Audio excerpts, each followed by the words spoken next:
Waalaikumsalam warahmatullahi wabarakatuh. InsyaAllah.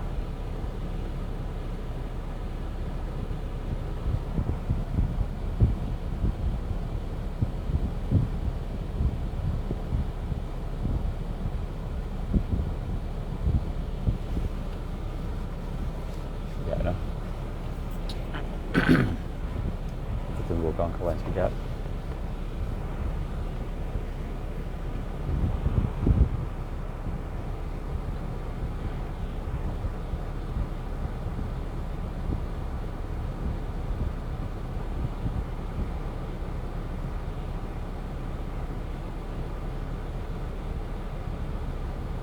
Boleh dengar insyaAllah. Kita mula dengan Ummul Quran Al-Fatihah. A'udzubillahi minasyaitanirrajim. Bismillahirrahmanirrahim. Alhamdulillahi rabbil alamin arrahmanirrahim maliki yaumiddin. Iyyaka na'budu wa iyyaka nasta'in. Ihdinas siratal mustaqim. Siratal ladzina an'amta 'alaihim ghairil maghdubi 'alaihim waladdallin. A'udzubillahi samil 'alim minasyaitanir rajim. Bismillahirrahmanirrahim. Innal hamdalillah nahmaduhu wa nasta'inuhu wa nastahdihi wa nastaghfiruh wa na'udzu billahi min shururi anfusina wa min sayyiati a'malina. May yahdihillahu fala mudilla lahu wa may yudlil fala hadiya lahu. Asyhadu an la ilaha illallah wahdahu la syarika lahu wa asyhadu anna Muhammadan 'abduhu wa rasuluh. Qala rabbi shrah li sadri wa yassir li amri wahlul 'uqdatam min lisani yafqahu qawli. Rabbi zidni 'ilman amma ba'd. Assalamualaikum warahmatullahi wabarakatuh. Alhamdulillah. Pertama kita bersyukur kepada Allah Ta'ala diberikan kesempatan pada pagi ini untuk meneruskan lagi program kita. Dan insyaAllah pada hari ini kita akan sambung daripada apa yang telah kita bincangkan semalam, insyaAllah. Marilah sama-sama kita mulakan dengan kita mengikhlaskan hati kita supaya hati kita ini benar-benar lurus, benar dalam keadaan as-siddiq, siddiq ni iaitu mendapatkan ikhlas Allah, mendapatkan redha Allah, mendapatkan redha Allah. Kita mengikhlaskan hati kita, kita bersihkan daripada segala matlamat kehidupan kita, kerana kita sedar dan kita faham bahawa sesungguhnya segala yang ada pada kita itu adalah merupakan nikmat daripada Allah. Maka kita nak bersyukur dengan kita mengikhlaskan hati kita.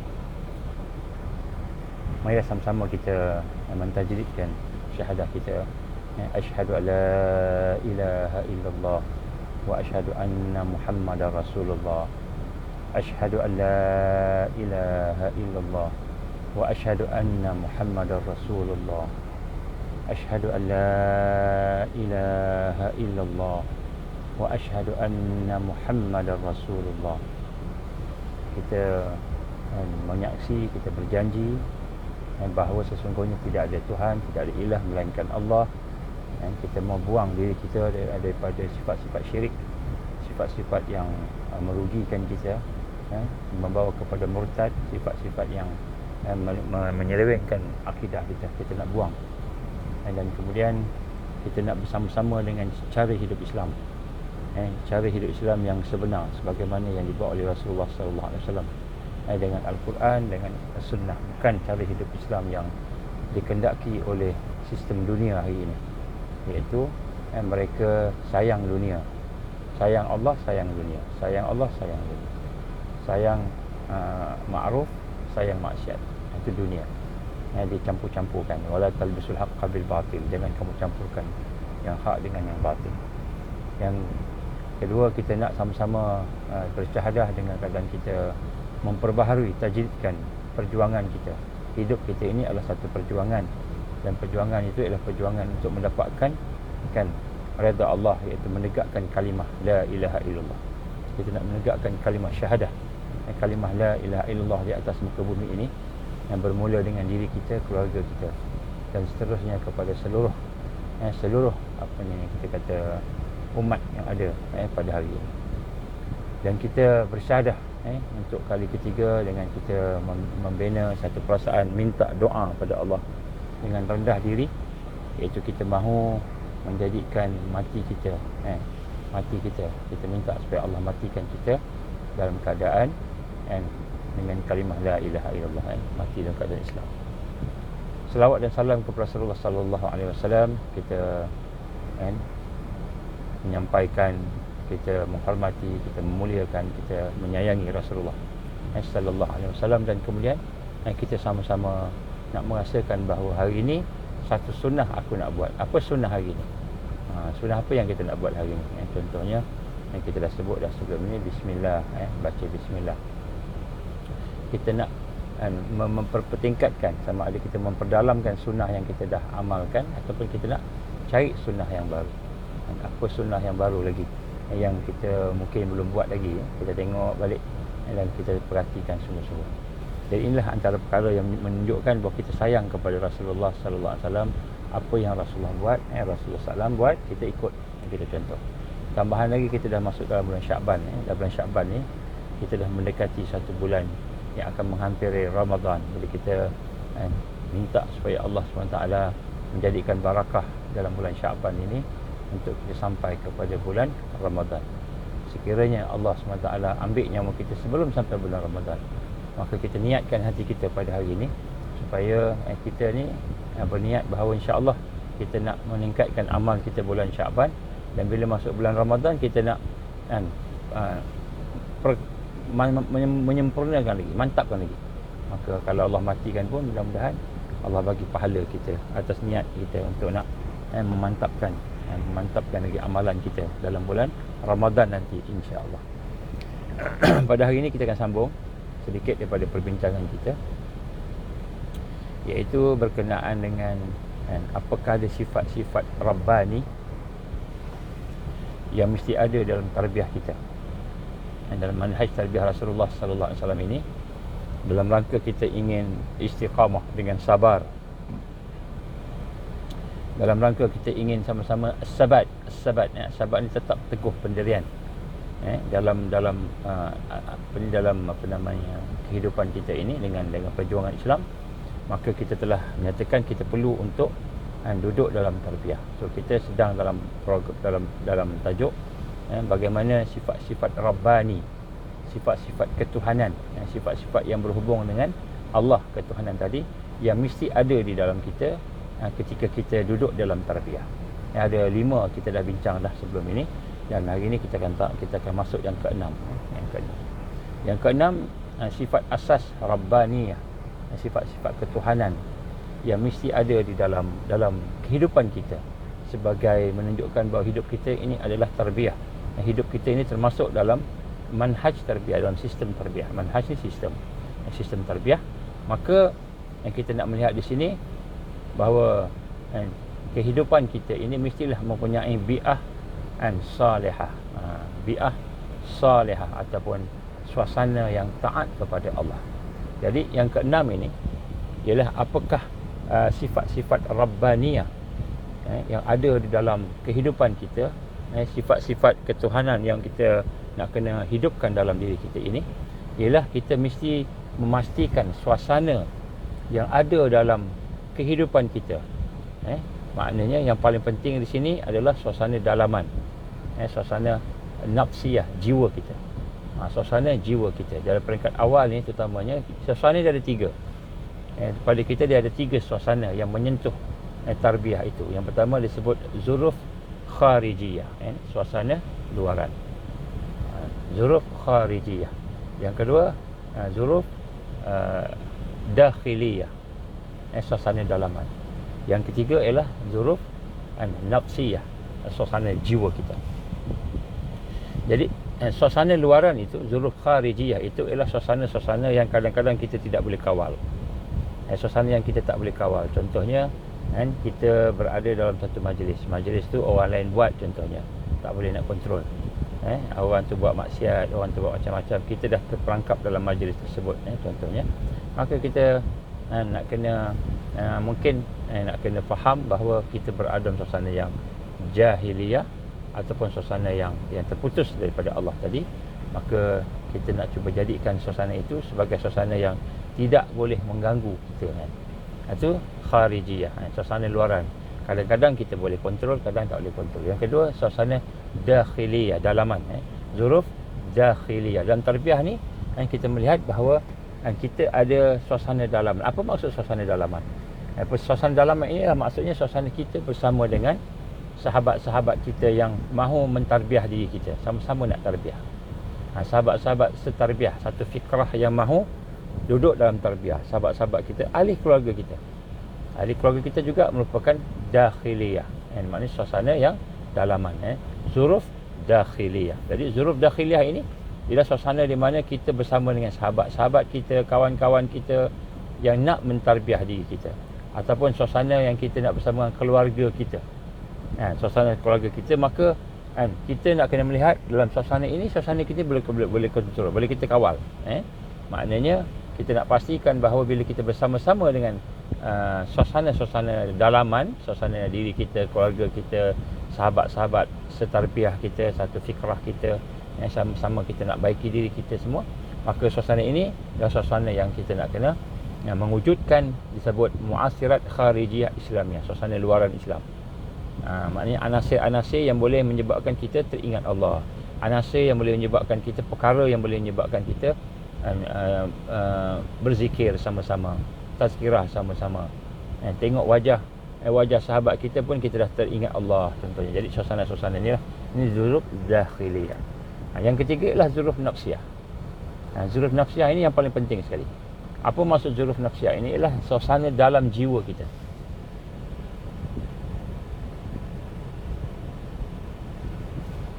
Ada mesej. Suasana dalam jiwa kita, apa yang ada dalam hati kita, ini yang paling penting sekali.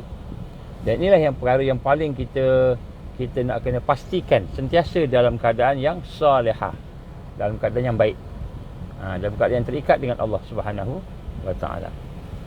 Jadi agar sebab suasana dalaman ini adalah merupakan suasana yang pertama untuk kita berubah. Untuk berubah suasana dalaman. Kan kalau di luaran, khariji, suasana luaran tu dia boleh macam-macam. Contoh dalam TV, suasana media massa, suasana semua tu yang ada kat luar ni, tu semua suasana-suasana yang ada, yang kadang-kadang kita tak boleh kontrol. Tapi dia sebenarnya tidaklah sekuat berbanding dengan suasana dakhiliyah. Dakhiliyah ni siapa kawan-kawan kita, ahli keluarga kita yang kita selalu bersama. Itu suasana dakhiliyah, lebih kuat. Dan yang paling kuat sekali ialah zuruf nafsiyah, suasana yang ada dalam diri kita. Suasana yang ada dalam diri kita ini adalah merupakan suasana yang paling penting sekali untuk kita nak perhati, nak tengok apakah yang ada sepatutnya dalam diri kita, yang sepatutnya boleh kita katakan sebagai sifat-sifat Rabbani yang kita nak bina dalam diri kita, supaya berlakulah perubahan dan islah, hatta yughayyiru ma bi anfusihim, sehingga berlaku perubahan, berlakunya islah dalam diri kita. Ini bermula daripada suasana syu'uriyah, suasana nafsiyah, suasana rasa hati kita, perasaan kita, suasana apa yang ada di dalam. Dan di sinilah kita nak fokus pada hari ini tentang apakah perkara yang sepatutnya berada di dalam hati kita, supaya kita boleh sentiasa dalam keadaan Rabbani, dalam keadaan terikat dengan Allah, dalam keadaan sentiasa terikat dengan iman kepada Allah Subhanahu wa taala. Agar hati kita tetap subur dan kuat berhubung dengan Allah Subhanahu wa taala, maka hati kita, jiwa kita ini memerlukan kepada bi'ah salihah. Bi'ah salihah. Bi'ah ni apa? Bi'ah ni suasana. Bi'ah. Bi'ah salihah. Suasana. Dan suasana itulah merupakan kehidupan mukmin yang taat kepada Allah Subhanahu wa taala. Hidup mukmin yang taat kepada Allah. Hidup mukmin yang taat kepada Allah. Jadi maknanya kalau kita sebut ada 3 suasana.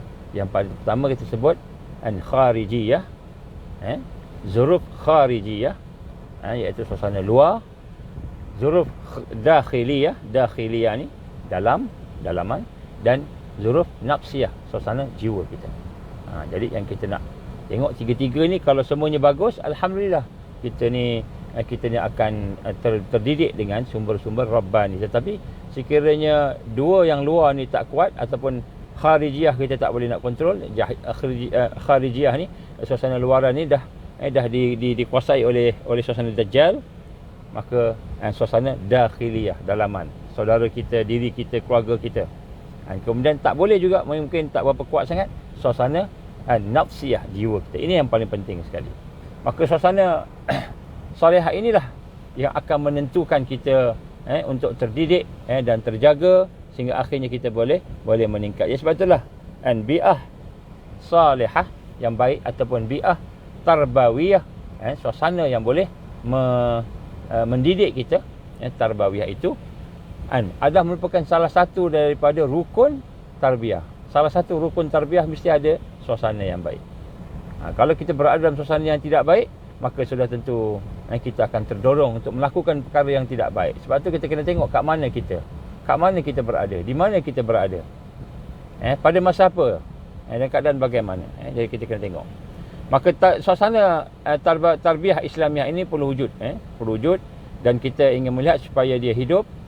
Maka kita nak meneliti pada hari ini secara ringkas, apakah ada perkara-perkara yang perlu ada dalam diri kita ini, yang akan menyebabkan kita ini bergerak menuju pada Allah.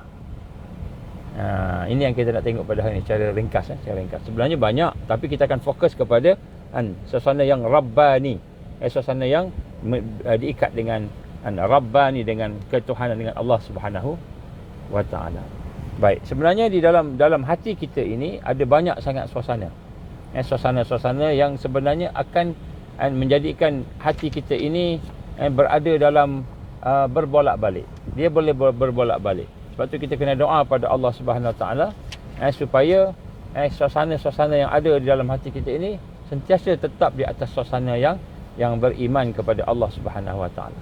Baik, dari banyak suasana itu, maka kita hendak bermula untuk melihat dalam hati kita ni. Kita kena tengok hati kita. Begitu juga kita kena didik anak-anak kita, saudara kita, kawan-kawan kita, untuk melihat dalam hati kita ini, supaya dia mempunyai 4 jenis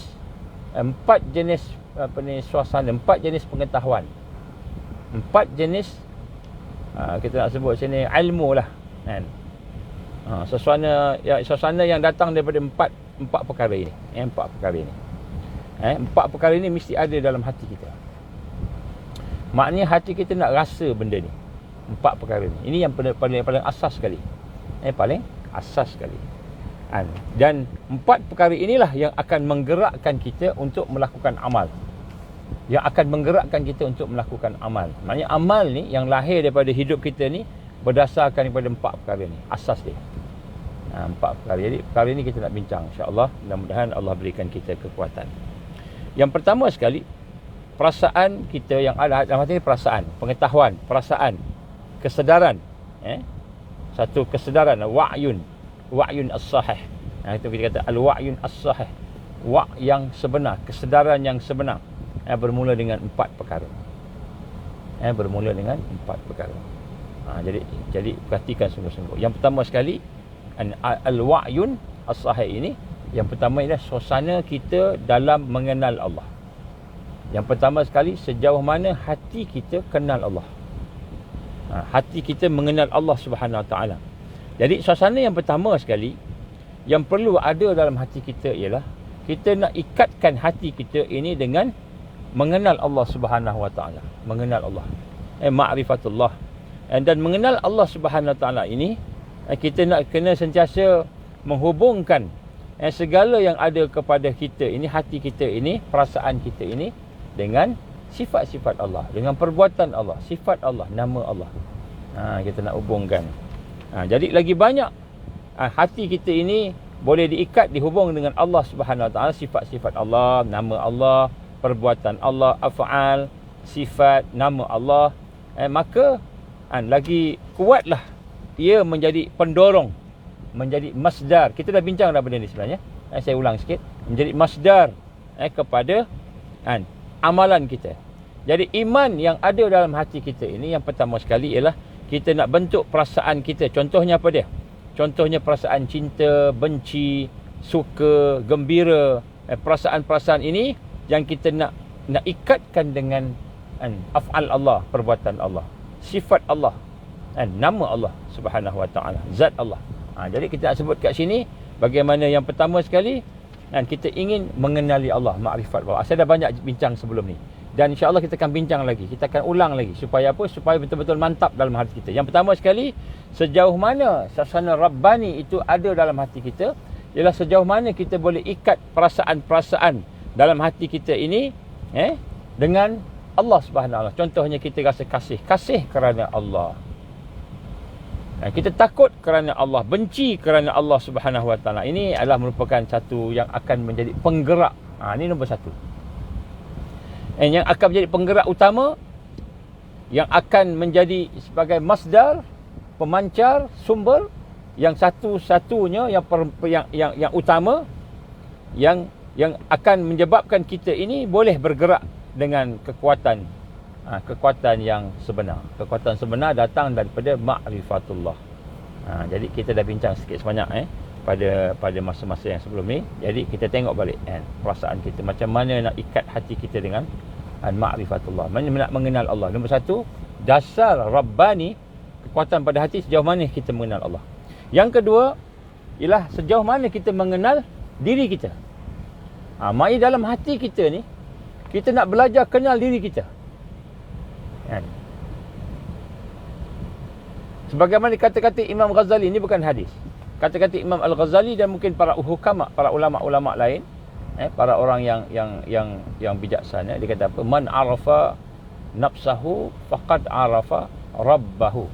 Siapa yang mengenal dirinya, maka dia akan kenal Tuhannya. Ini bukan hadis Nabi. Ini adalah merupakan kata-kata para ulama kita, antaranya Imam Al-Ghazali rahimahullah. Dia kata apa? Dia kata maknanya perkara kedua yang menjadi dasar kepada hati kita. Hati kita ni ada satu perasaan, ada satu kesedaran, ada satu ilmu, pengetahuan berkenaan dengan diri kita, apa yang ada dalam diri kita, dalam kehidupan kita, dan kita nak kenal. Kita nak mengenali diri kita. Dan yang dimaksudkan dengan mengenali diri kita ini, bukanlah kita kenal yang ada di luar kita. Maknanya apa yang ada di luar kita. Saya nama Nur Azman, saya tinggal saya lahir di Johor, saya membesar di sekolah sekian-sekian, saya suka makan apa. Jadi itu adalah luaran. Jadi apa yang kita maksudkan adalah mengenal apa yang ada dalam diri kita, dan apa yang ada dalam perasaan kita, dan apa yang ada dalam kehidupan kita. Mengenal diri. Mengenal diri. Dan apabila kita memperbaiki hubungan kita bersama dengan Allah Subhanahu Wa Taala, maka begitulah juga cara kita bermuamalah dengan Allah. Maksudnya bagaimana cara kita berinteraksi dengan Allah Subhanahu Wa Taala. Jadi kita tidak akan boleh berinteraksi dengan Allah kalau kita tak kenal diri kita.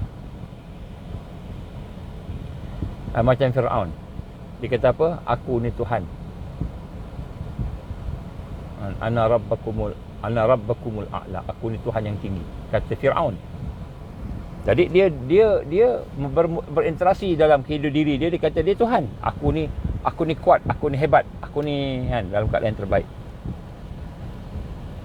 Jadi dia kata dia, bagaimana dia kata, sekiranya bermuamalah kita dengan Allah dalam kehidupan kita, dalam diri kita ini ada sifat-sifat, ada perasaan-perasaan ujub, contohnya rasa diri ni baik, takbur, sombong, kan, riak, merasakan dirinya hebat, kita rasa diri kita hebat, kita rasa diri kita ni berilmu,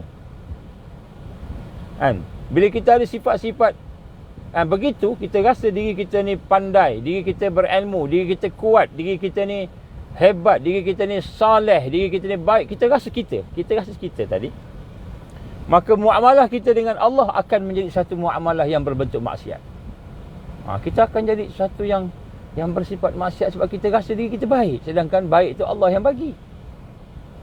Kita rasa kita berilmu, sedangkan ilmu tu Allah yang bagi. Kita tak rasa kita ni jahil, kita ni lemah, kita ni dhaif, kita ni fakir, kita ni jahil, kita bodoh, Allah bagi ilmu, kan. Kita lemah, dhaif, Allah yang beri kekuatan, kan. Kita terbatas, tak mampu nak buat macam-macam, Allah yang bagi kemampuan. Kita fakir, kita tak ada apa-apa, kosong, Allah yang bagi apa yang ada pada kita. Jadi sebenarnya apabila kita mengenal diri kita, hakikat diri kita ini, iaitu asalnya kita ni lemah, asalnya kita ni hina, Allah yang bagi kemuliaan. Asal kita ni fakir, Allah yang bagi kita kekayaan, dan kita amat memerlukan kepada Allah Subhanahu Wa Taala.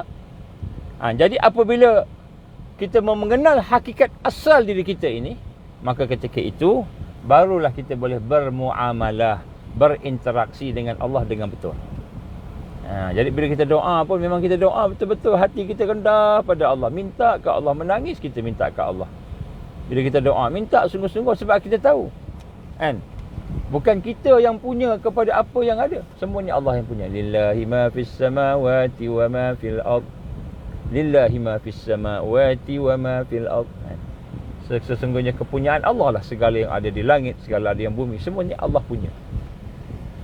Jadi apabila kita mengenal diri kita bahawa kita ini asalnya lemah, asalnya dhaif, lemah, asalnya fakir, tidak ada apa-apa, asalnya hina kita, tidak ada kemuliaan, kita tidak mulia, melainkan Allah yang bagi kita kemuliaan. Kan? Jadi bila kita mengenal diri kita dengan kenal yang betul, maka pada masa itu barulah kita ada sifat-sifat Rabbani.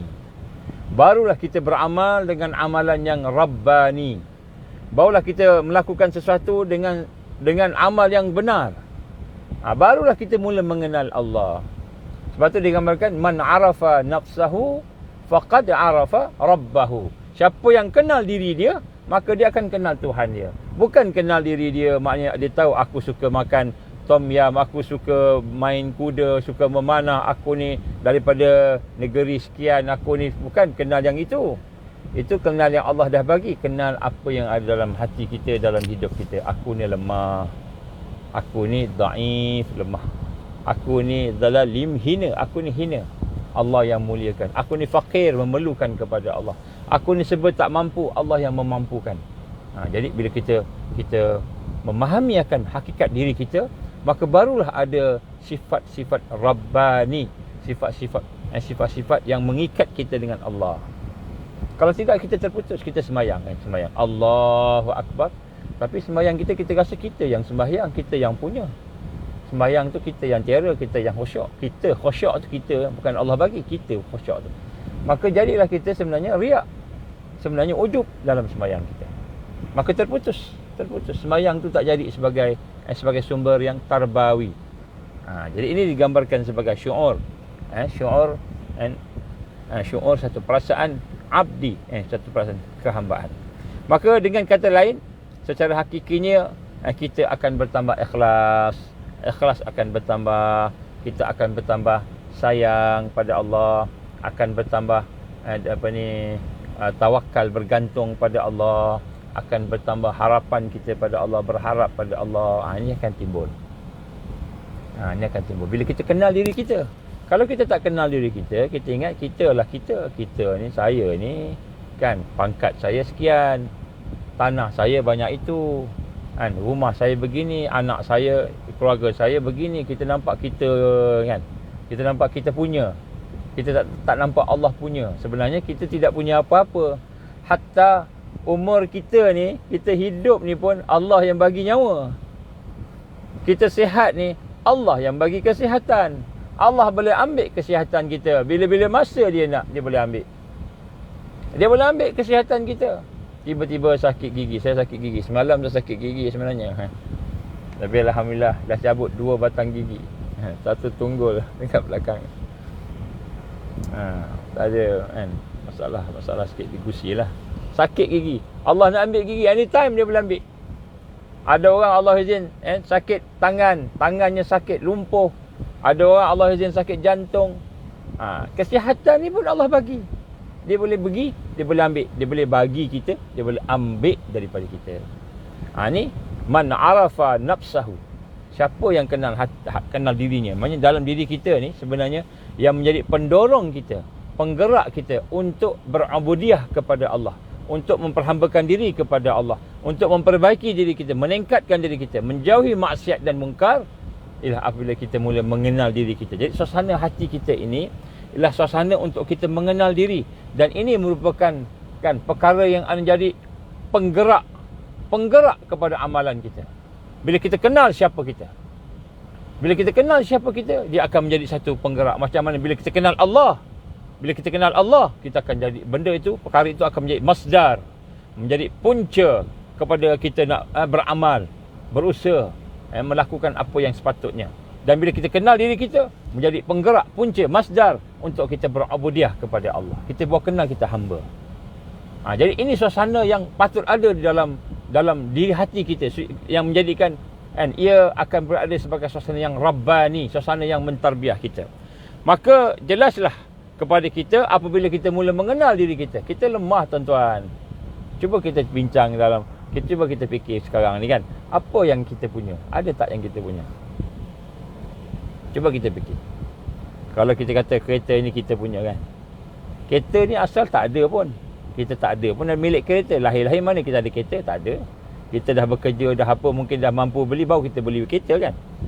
Kemudian bila kereta tu Allah nak ambil, accident, total loss, habis kereta tu.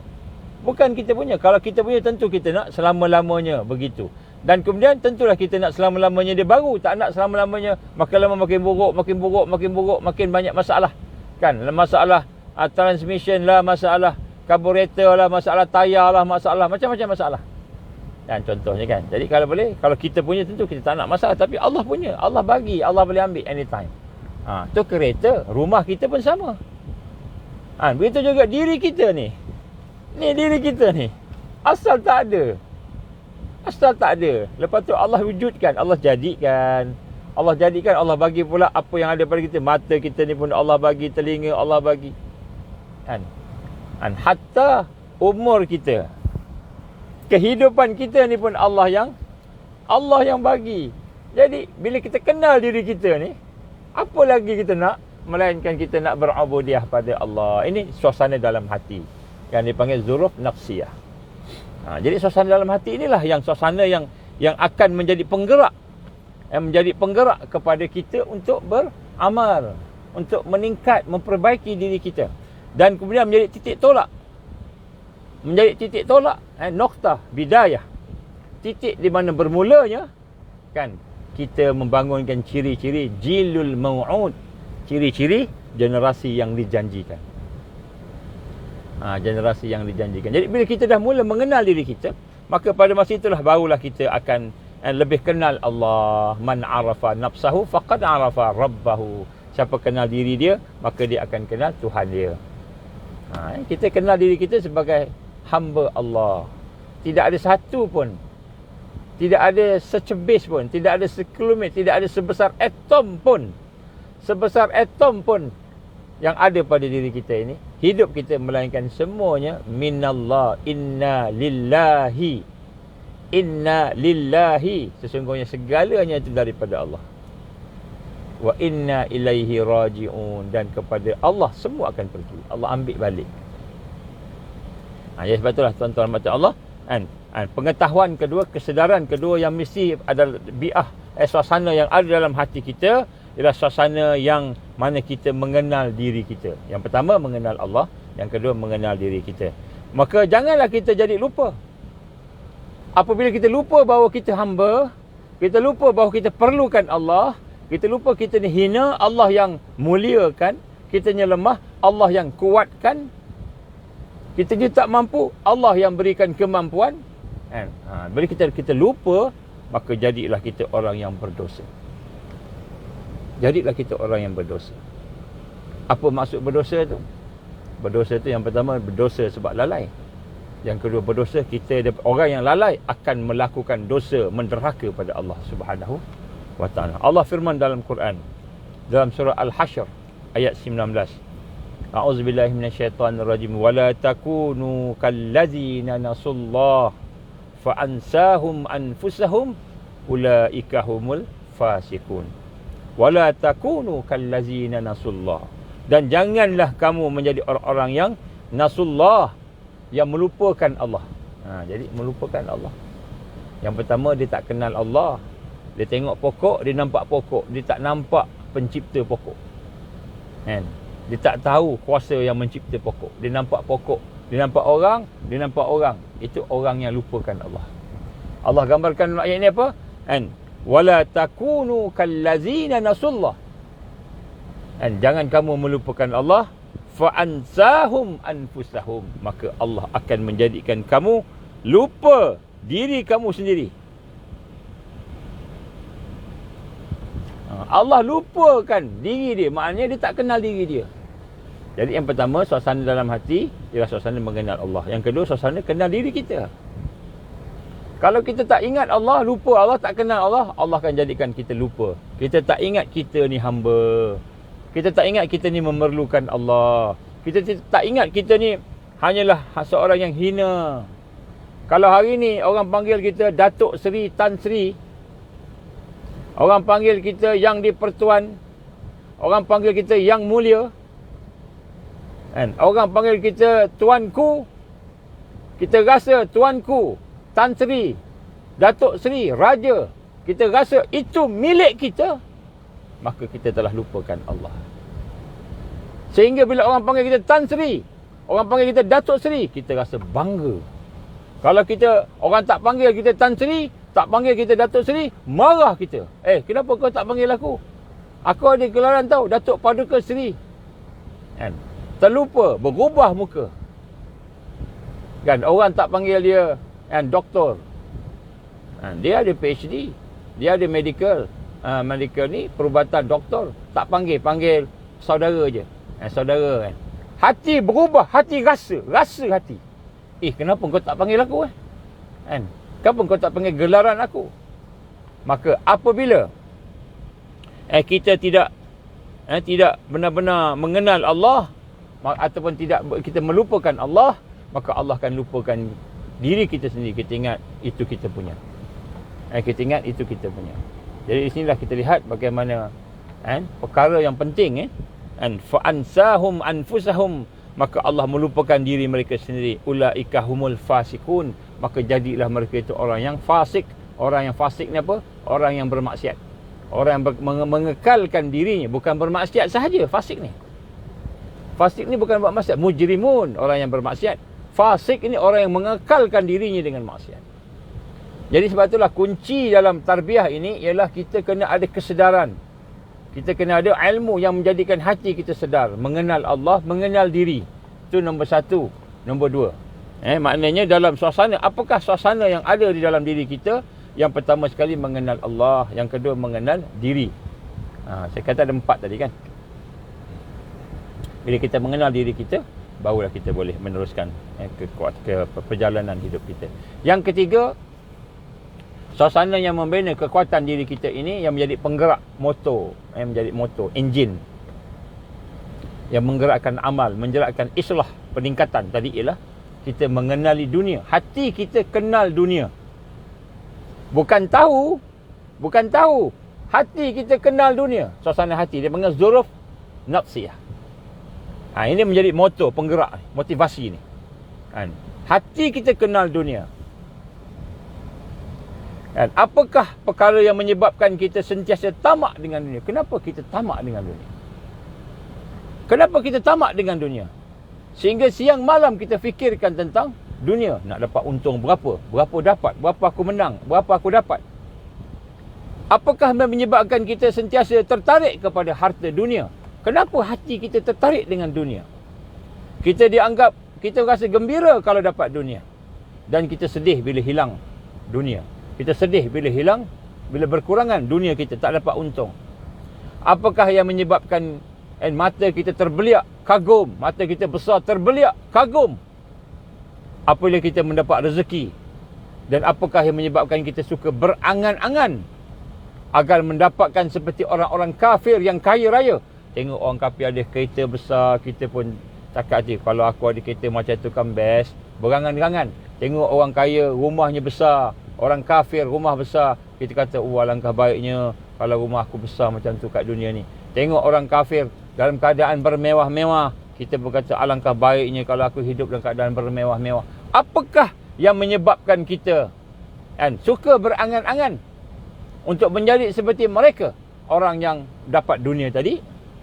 Penyebabnya tidak lain kerana kita diikat, hati kita dibelenggu oleh kejahilan. Jahil tentang dunia. Kita tak kenal dunia. Kita ingat kita dah kenal dunia, rupanya kita tak kenal dunia lagi. Hati yang tidak mengenal dunia, maka hati itu akan tertarik dengan dunia. Dan apakah penyebab kepada soalan-soalan kita sebut tadi, menjadikan kita tamak dengan dunia dan sebagainya? Kerana hakikatnya kita tidak kenal. Jahil hati kita dengan penciptaan dunia. Hakikat penciptaan dunia. Kita tak kenal dunia ni. Tuan-tuan, hari ni saya nak sebut, hati kita tak kenal dunia lagi.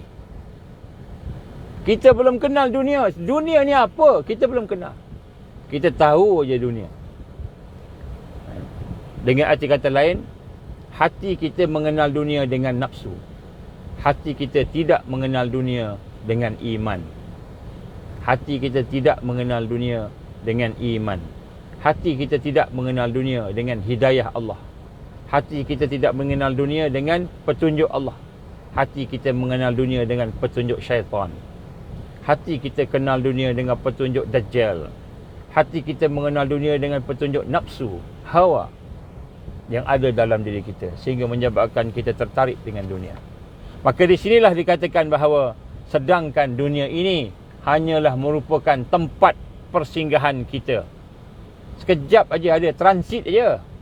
Kita transit, kalau kita travelling pergi mana-mana, kita tak sampai lagi rumah kita, tak sampai lagi tempat destinasi kita. Kita baru sampai tempat persinggahan, R&R, tempat rehat aja. Sekejap aja. Kalau kita nak balik, kalau katakan daripada Kuala Lumpur nak pergi ke Johor, tak sampai lagi Johor, baru sampai ke R&R Seremban. Kita isi minyak, kita sembayang, kita makan, kita beli, kita buang air. Sekejap aja, lepas tu jalan dah. Berapa lama kita nak duduk ke R&R? Mungkin paling lama pun sejam dua agaknya, sebab kita letih sangat nak tidur sekejap. Lepas tu jalan. Kalau tidak 15 minit aja. Kalau tidak, tak sampai pun 15 minit. Datang, singgah, beli dekat mana-mana tu, drive thru, terus jalan sebab nak beli makanan. Itu sahaja. Maka kita tidak mengenal hakikat ini. Hati kita buta. Maka apabila hati itu tidak kenal dunia, maka dia akan tertarik dengan dunia. Tertariklah tempat persinggahan. Saya pernah pergi ke Turki. Contoh, saya pergi ke Turki. Pergi ke Turki, naik kapal terbang, transit di Dubai. Di airport. Kadang-kadang lama sebab ambil tiket murah. Kadang-kadang duduk kat airport lama transit sampai berjam-jam. Maka saya pun duduklah kat airport tu, cari kat mana surau dia. Cari surau punya keliling, cari tempat musalah. Lepas tu baru jumpa. Tapi sebelum jumpa tempat musalah, jumpalah macam-macam kedai, macam-macam cantik, indah, lawa lah. Tengok tempat minum, tempat makan, cantik semua di airport di Dubai ataupun di UAE dan Abu Dhabi dan sebagainya. Bila saya nak pergi ke Eropah contohnya, ada urusan-urusan tertentu, Istanbul, pergi ke Greece, kadang-kadang saya pergi urusan NGO, adalah misi-misi sana. Singgah sekejap. Singgah memang indah, cantik, macam-macam keindahan. Kedai minyak wangi, kedai apa dan sebagainya lah. Jadi walaupun indah macam mana pun saya akan tinggalkan dia, sebab tu destinasi saya bukan situ. Itu transit kan. Kita pun tahulah. Kita pun pernah berlaku itu. Kita nak travelling R&R. Duduk ke R&R, hebat macam mana pun R&R kita akan tinggalkan. Jadi sebab itulah sebenarnya tuan-tuan, kenapa hati kita tertarik dengan dunia, tamak dengan dunia, berfikir siang malam, pagi petang, fikir untung aja. Kenapalah aku ni rugi, kenapalah Allah tak bagi aku untung. Dulu masa sebelum Covid ni, aku untung macam-macam. Sekarang dah tak ada dah. Kenapalah kita komen, kita kritik, kita mengeluh, kita hilang dunia. Dulu orang datang macam-macam ke kedai aku, datang macam-macam untuk datang meminta perkhidmatan aku. Tapi sekarang tak ada dah. Dah kurang lah. Kita pun rasa susah hati sebab kehilangan dunia kita. Kenapa kita rasa susah hati hilang dunia? Kenapa kita suka berangan-angan tentang nak dapatkan dunia? Kenapa kita gembira dan sedih apabila perkara berkaitan dunia? Kerana kita jahil tentang dunia. Kita tak kenal dunia lagi. Tuan-tuan, kita tak kenal dunia. Cubalah renung sungguh-sungguh dalam hati kita. Kita tak kenal dunia. Bila kita tak kenal dunia, hati kita akan tertarik dengan dunia. Dan inilah juga berpunca daripada jahilnya kita. Kejahilan kita. Kita tak kenal tentang tabiat semula jadi dan hakikat perhiasan yang ada di dunia ini, yang mengkaburkan mata kita, yang melalaikan kita. Kita tak perasan kita sedang dilalaikan. Kita boleh hidup dengan gembira hari ini kan, sedangkan sembahyang kita tak khusyuk. Kita boleh hidup dengan penuh keseronokan, menonton video, menonton TV, movie. Kita boleh hidup dengan keseronokan, pergi travelling ke sana ke sini, menikmati dunia. Sedangkan kita berada di tepi-tepi jurang neraka Allah. Kita tak sedar Allah sedang murka pada kita. Kita tak sedar Allah sedang marah pada kita. Wa'iyazbillah min zalik. Kita tak sedar. Yang kita tahu, kita menikmati dunia, tengok sana, tengok sini, pergi jalan-jalan. Bila ada duit sikit, pergi jalan-jalan, nak tengok dunia. Kalau nak tengok dunia dalam rangka nak meningkatkan iman tu tak apalah. Nak melihat kebesaran Allah tu tak apalah. Itu memang Allah perintah supaya kita bermusafir. Tetapi tengok dunia, nak menikmati dunia. Bila masuk bulan Ramadan, kita tengok orang yang ada duit, orang kaya-kaya banyak pergi ke sebelah barat.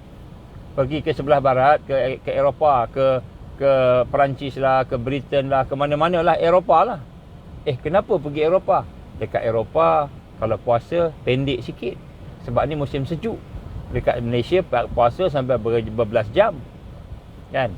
Kalau dekat Eropah, puasa 4 jam aja. Siang dia 4 jam aja. Pergi sebab dia tengah musim sejuk. Ada orang yang ambil kesempatan, ada duit, bila masuk bulan Ramadan, pergi melancong mana-mana. Kenapa? Sebab kalau kita melancong, kita tak wajib puasa.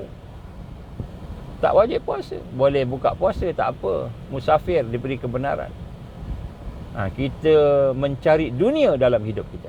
Ada duit, nak melancong, cari dunia. Bukan melancong nak memikirkan tentang kebesaran Allah, melihat tentang apa yang Allah telah jadikan, lakukan kepada bangsa-bangsa sebelum ni yang telah Allah hancurkan. Jadi kita melihat hari ini, kita tak kenal dunia, tuan-tuan, puan-puan yang dikasihi sekalian. Maka inilah berpunca daripada kejahilan kita tentang hakikat semula jadi. Apakah sebenarnya hakikat asal dunia ini dan perhiasan yang ada pada dunia ini yang mengkaburkan mata kita. Inilah punca kejahilan yang menjadikan kita memahami, menyalahi kehidupan kita. Kita salah dalam menjalani kehidupan kita. Kenapa? Sebab kita tidak kenal dunia. Saya bagi satu contoh, tuan-tuan. Ni dah pukul berapa ni? Saya tak ada jam. Dah nak dekat ni. Saya bagi satu contoh, tuan-tuan. Satu hari kita duduk kat rumah, dapat satu panggilan telefon. Panggilan telefon daripada kawan kita yang kita suka, yang baru berpindah di India. Contoh, contoh. Maka dia pun kata, saya dah sampai India ni, Alhamdulillah dah okey semua. Marilah Saya ada tawaran daripada bos kat sini, dia bagi tiket percuma pergi ke India. Contoh India. Pergi ke India. Maka dia jemput satu keluarga. Kita ada 5 orang satu keluarga katakan. 5-5 mai pergi ke India. Dia boleh ziarah, boleh lawat sini, lawat sana, pergi tengok pergunungan ni, pergunungan sana, tempat yang cantik-cantik. Marilah. Ataupun ke Afrika pun, ataupun ke Eropah, di mana-mana saja. Kita pun seronoklah. Sebab apa? Ada orang ajak kita travelling, pergi satu tempat yang kita tak pernah sampai, yang indah, yang kita dengar cantik, hebat.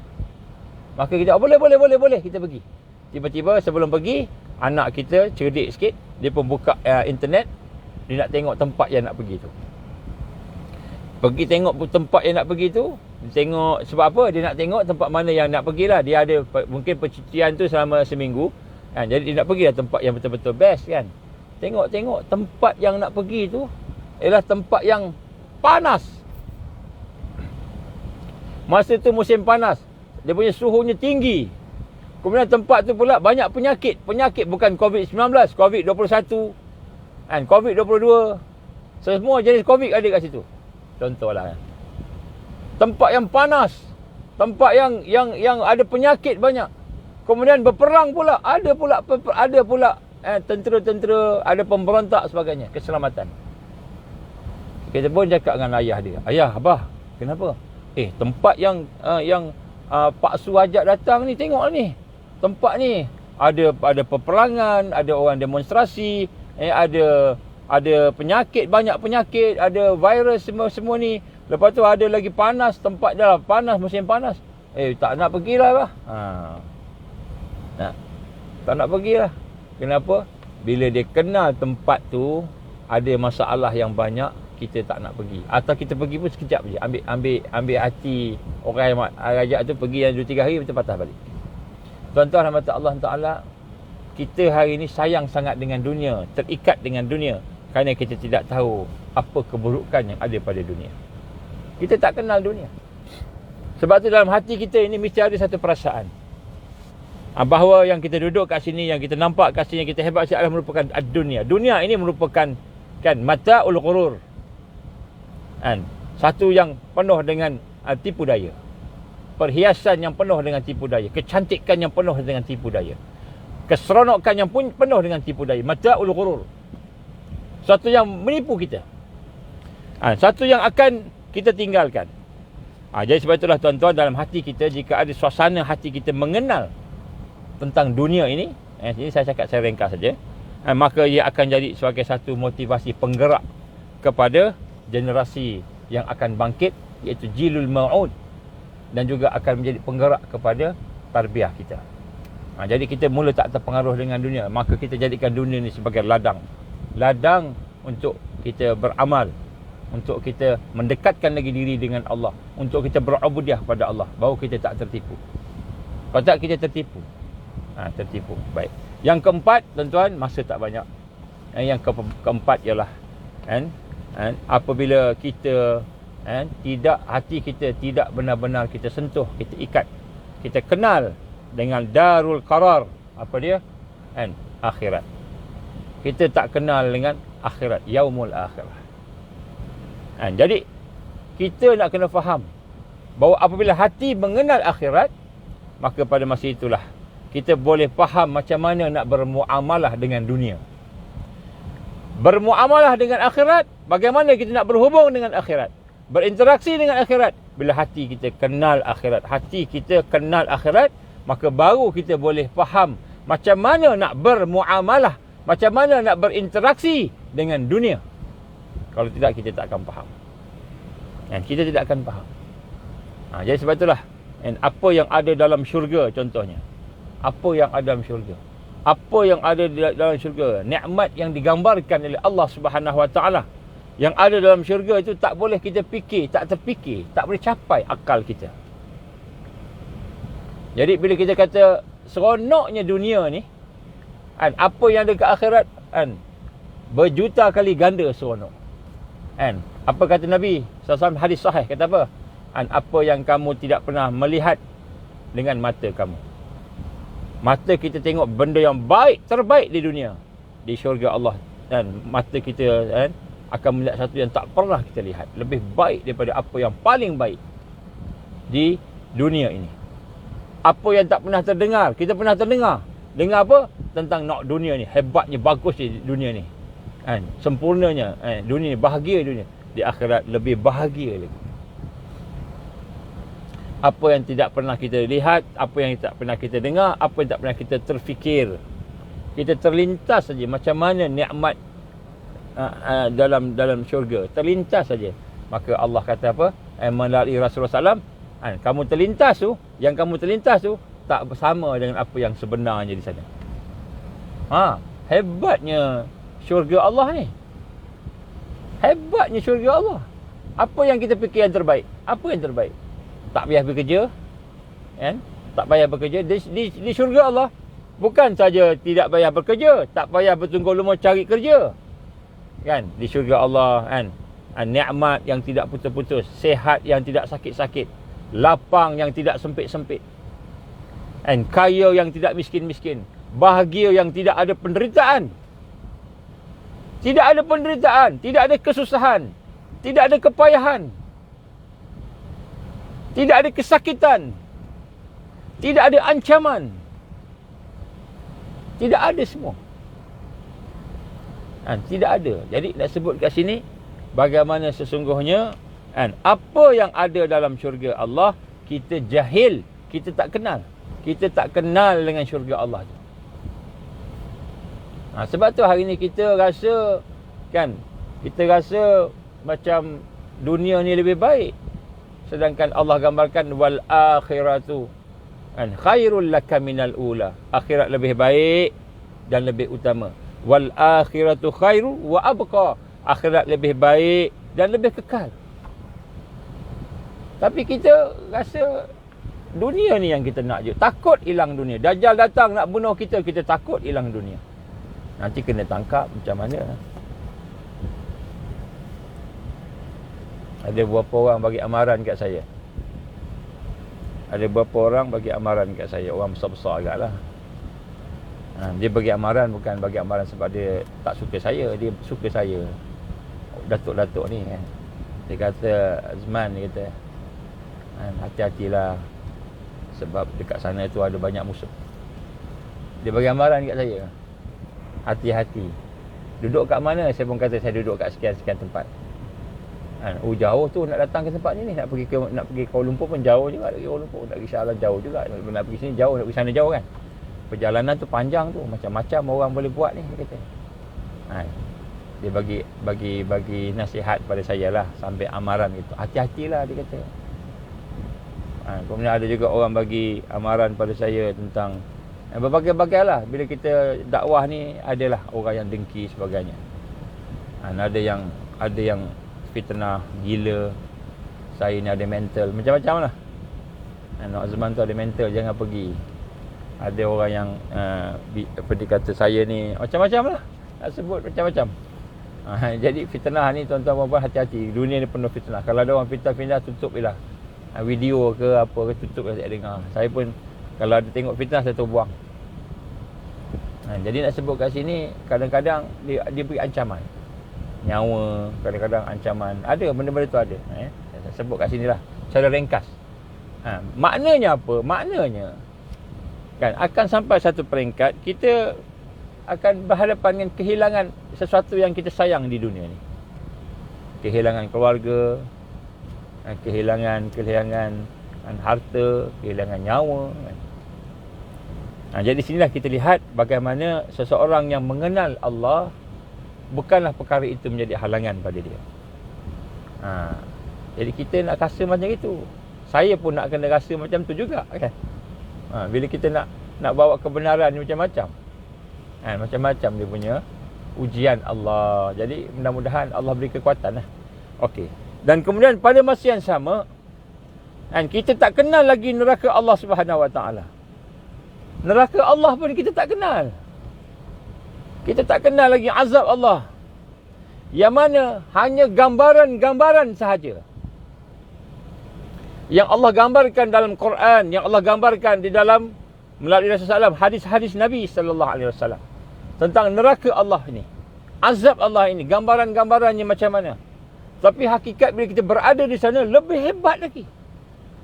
Azab Allah yang mana tidak akan mampu, tak ada seorang pun mampu untuk menanggung azab-azab Allah ini. Tak ada seorang pun mampu. Kita kat dunia ni sakit pun kita dah tak mampu. Saya sakit gigi pun tak mampu. Aduh, sakit nak kena potong. Doktor tolonglah cabut gigi ni. Gigi ni dah goyang, gigit dah sakit. Goyang dia. Gigit sakit. Minta doktor tolong cabut. Doktor pun cabut. Nak cabut dia kena injek pula. Kan dia kena injek. Injek pun sakit. Sakit tak? Sakit. Tapi boleh tahan. Dekat akhirat sakit tak boleh tahan. Tidak ada seorang pun manusia mahupun jin yang mampu untuk bertahan dengan azab Allah. Tapi kita tak kenal lagi neraka Allah ni. Kita tak kenal. Hati kita tak kenal dengan neraka Allah Subhanahu Wa Taala. Sebab tu kita boleh tidur malam sampai malam-malam tak bangun-bangun. Tak ada terfikir pun nak minta ampun pada Allah. Tak terfikir pun nak bertaubat pada Allah. Tak terfikir nak bertaubat. Tak terfikir nak menyesali dosa. Kenapa? Sebab kita tak kenal azab Allah. Kita tak kenal murka Allah macam mana. Kalau Allah murka pada kita, macam mana murka Allah? Iyazbillah min zalik. Ya Allah, jauhkanlah kami daripada kemurkaan-Mu. Ya Allah, kita minta ke Allah. Kita tak kenal lagi murka Allah macam mana. Kita tak kenal lagi azab Allah macam mana. Bila kita tidak kenal akan azab Allah, maka hati kita tidak ada satu suasana yang boleh menyebabkan kita untuk meninggalkan dosa kita, meninggalkan kelemahan kita. Tidak ada. Tidak ada. Maka kita tidak menggunakan muamalah yang sebenar. Kita tidak benar-benar bermuamalah dengan muamalah yang sebenar di dunia ini. Kerana kita tidak kenal syurga, kita tak kenal neraka Allah. Kita tidak kenal akhirat, belum berkenal dengan akhirat. Macam lagi nak beriman. Hari ni kita kata kamu beriman tak dengan akhirat? Beriman. Tetapi kenapa hidup kamu seolah-olah macam kamu tak nampak, tak beriman dengan akhirat, dengan syurga, dengan neraka Allah Subhanahu Wa Taala, dengan redha Allah, dengan murka Allah. Macam mana seolah kamu ni tidak seolah-olah tak beriman? Kenapa? Sebenarnya bukan beriman, belum beriman, baru tahu aja adanya syurga, adanya neraka, baru tahu. Tapi belum beriman. Beriman dia ada kat dalam. Hati telah mengenali syurga Allah. Hati telah mengenali neraka Allah, azab Allah. Azab Allah di akhirat. Maka hati itu akan bersabar. Hati itu akan sabat. As-sabat akan tetap teguh pendirian dia dengan dakwah, dengan tarbiyah, dengan jihad, dengan Islam. Jadi golongan yang tidak takut kepada neraka Allah, tidak gemetar dengan ancaman Allah, azab Allah tadi itu, tidak lain melainkan mereka jahil tentang hakikat-hakikat syurga dan neraka. Jadi sebenarnya kita jahil. Kita tak tahu, tak kenal. Kita belum kenal lagi akan syurga dan neraka Allah Subhanahu Wa Taala. Sebab itulah kita berpandangan demikian. Sebab itulah pandangan yang jelas, hati yang diikat dengan akhirat, maka hati itulah yang akan menyebabkan kita berpaling daripada dunia, dan kemudian akan menyebabkan hati kita bersifat luar biasa dalam melakukan kebaikan, luar biasa dalam memperbanyakkan ibadah, luar biasa di dalam jihad, luar biasa dalam sabar menghadapi cabaran-cabaran, luar biasa dalam berhadapan dengan cabaran-cabaran, luar biasa dalam beribadah, luar biasa dalam menjauhi maksiat dan kelemahan. Kenapa? Kita kenal syurga Allah, kita kenal azab Allah, neraka Allah.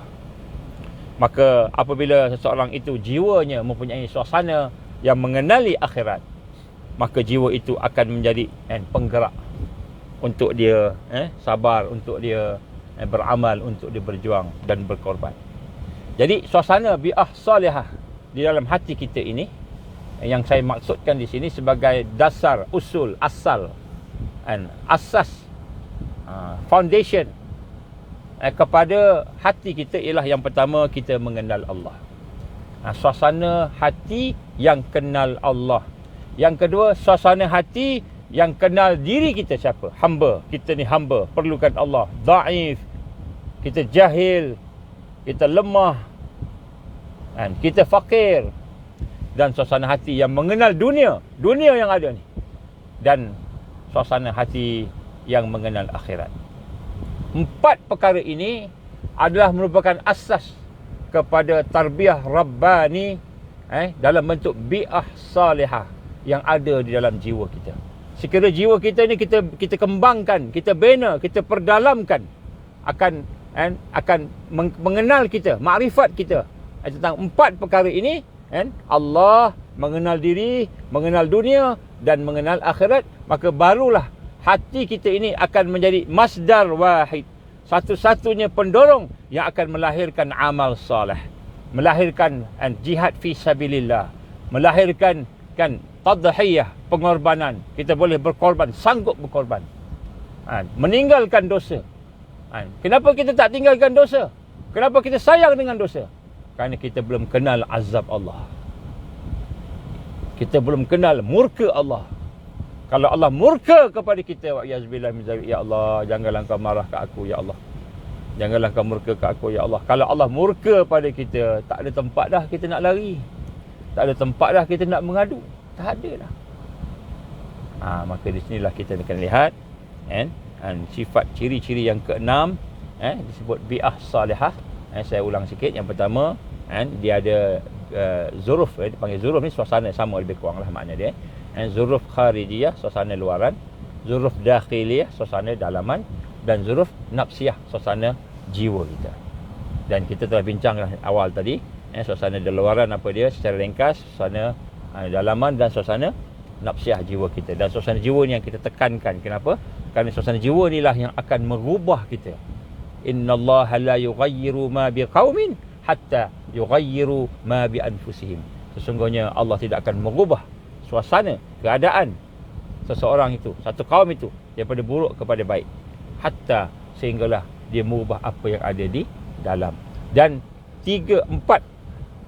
empat asas pengetahuan, makrifat yang perlu ada, kesedaran yang perlu ada, yang perlu kita proses dari masa ke semasa, untuk membina kekuatan Rabbaniyah, kekuatan kita bersama dengan Allah, bersama dengan Islam, bersama dengan perjuangan yang benar. Yang pertama, hati yang mengenal Allah. Yang kedua, hati yang mengenal diri dia. Yang ketiga, hati yang mengenal dunia yang kita sedang hidup sekarang. Yang keempat, hati yang mengenal akhirat. Jadi 4 ini akan menjadi dasar.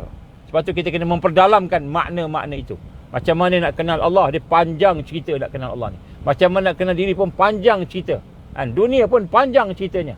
Dan akhirat juga panjang ceritanya. Jadi bagaimana kita nak merangkumkan itu, maka kita proses. Dari masa ke masa, dari semasa ke semasa, kita meningkatkan diri kita, pengetahuan kita. Mudah-mudahan Allah berikan kekuatan pada kita untuk istiqamah, insya-Allah.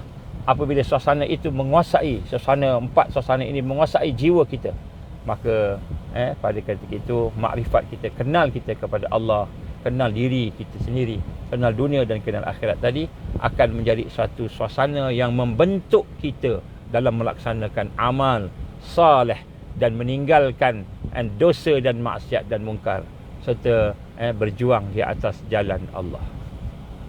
Dan bila kita boleh berjuang di atas jalan Allah, mudah-mudahan Allah redha kita, dan mudah-mudahan Allah SWT jadikan kita sebagai hamba-Nya yang Dia kasih. Maka Allah ampunkan dosa kita, maka Allah kasih kepada kita, maka Allah rahmati kita, kan? Bila Allah dah kasih pada kita, rahmat kita, Allah SWT akan menganugerahkan kita kebahagiaan yang sebenar dengan ma'rifatullah. Kita kenal Allah, kemudian kita kenal yang lain, dan kemudian kita akan mengenal pula perjuangan tadi kita pun berusaha. Itulah, insya-Allah. Aku liqali hadza, astaghfirullahalazim li wa lakum. Insya-Allah tuan-tuan dan puan, kita sama-sama berdoa supaya Allah memberi kekuatan pada kita untuk sama-sama menjadikan hidup kita ini benar-benar duduk dalam tarbiyah Islamiyah, harakiyah.